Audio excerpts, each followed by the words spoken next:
Asaka Bank O'zbekiston Respublikasi hukumatining tashabbusi bilan milliy avtomobil sanoatini rivojlantirishni qo'llab-quvvatlash maqsadida ixtisoslashgan bank sifatida tashkil etilgan. Bugungi kunda bank mamlakat iqtisodiyotining yetakchi tarmoqlarini moliyalashtiruvchi, keng ko'lamli bank xizmatlarini ko'rsatuvchi universal moliya muassasasi darajasigacha rivojlandi. Har qanday buyuk yo'lning boshida ishonch turadi. Asaka Bankning yo'lida esa ana shunday insonlar bor ediki, ular imkoniyatlar cheksizligiga, inson esa eng katta boylik va kelajakni yaratuvchi kuch ekaniga ishonishgan.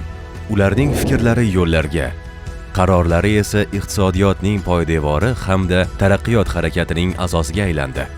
1995-yil Asaka shahrida mamlakatdagi ilk avtomobil zavodining ishga tushirilishi tarixiy voqea bo'ldi. Aynan shu kunlardan boshlab Asaka Bank va milliy avtomobil sanoati o'rtasida mustahkam, uzoq muddatli hamkorlikning poydevoriga zamin yaratildi. Missiya aniq edi: avtomobil zavodini barqaror va samarali faoliyatini ta'minlash hamda uning atrofida ishlab chiqarishdan tortib xizmat ko'rsatishgacha bo'lgan to'liq sanoat zanjirini shakllantirish. Mahalliylashtirish jarayoni yo'lga qo'yildi. Natijada bamper, o'rindiq, g'ildirak, plastik detallar va boshqa ko'plab ehtiyoj qismlarini ishlab chiqarish bo'yicha 10 dan ortiq mahalliy korxonalar faoliyat boshladi.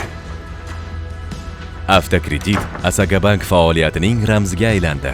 Filiallar tarmog'i kengaygani sari butun respublika bo'ylab aholi uchun avtomobil xarid qilish imkoniyati yaratildi. Natijada iqtisodiyot tez rivojlana boshladi. Harakat esa har bir oila hayotining ajralmas qismiga aylandi. Bank o'z faoliyatida keng miqyosli natijalarni ko'ra boshladi. Agrar loyihalar, ijtimoiy va uy-joy kabi qator dasturlarga sarmoyalarni yo'naltirdi. Ipoteka kreditlari minglab oilalarga o'z xonadoniga ega bo'lish baxtini ulashdi. Bu esa qurilish sohasi va infratuzilmaning rivojlanishiga turtki bo'ldi. Aynan shu yillarda bankning yangi qiyofasi shakllandi. U endi shunchaki bank emas, balki modernizatsiya va taraqqiyotning harakatlantiruvchi kuchiga aylandi. Bu esa faqat boshlanishi edi. Oldinda keng faoliyat ko'lami, yangi yo'nalishlar va cheksiz imkoniyatlar sari intilish turardi. 2000-yillar boshi o'zgarishlar davri bo'ldi.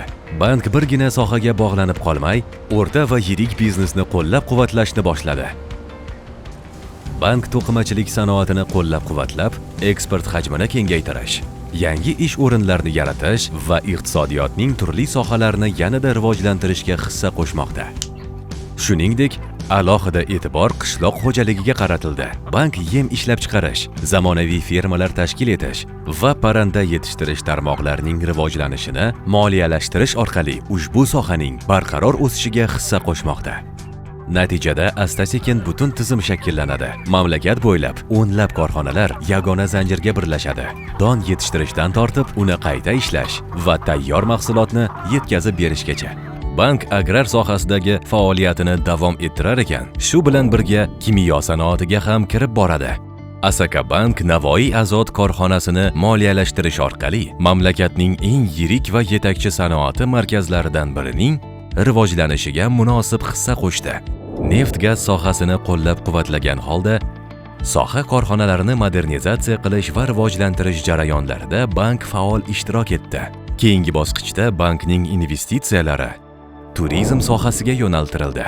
Bank tomonidan milliy an'analarni o'ziga mujassam etgan zamonaviy mehmonxonalar, madaniyat markazlari va dam olish maskanlarini qurilish loyihalari moliyalashtirildi. Bu esa mamlakatning turistik jozibasini oshirishga xizmat qildi.